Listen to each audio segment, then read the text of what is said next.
Esports is one of the fastest growing sports in South Africa.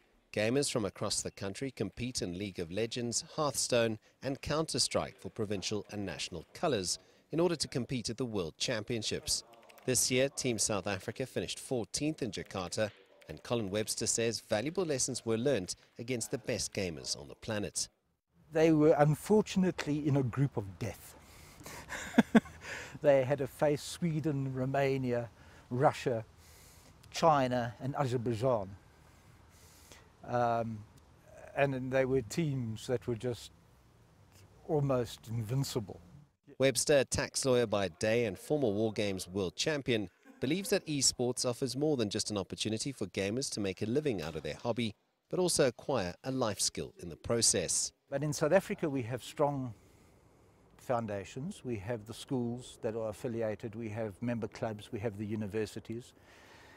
Next year is going to be an incredibly exciting year in terms of tournaments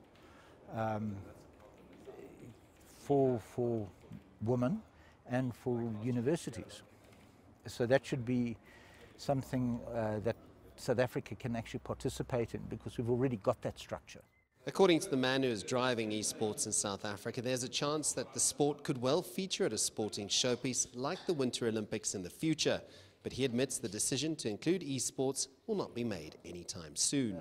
You know, esports, you see, would allow them to extend that viewership into the southern hemisphere, into countries which don't get snow. So it really depends on what the IOC wants. It depends on what their ultimate goal is. To think that esports can now afford gamers with an opportunity to potentially become Olympians is something surreal, and adds a huge incentive to anyone with ambitions to become a professional gamer. The biggest challenge is not the skill of the country's gamers, it is the geographic location. And until the continent's access to high-speed reliable internet is on par with the global players in gaming, gamers here will need to keep playing and making sure they close the gap on their international rivals. Sias, Plessis, CCTV, Johannesburg.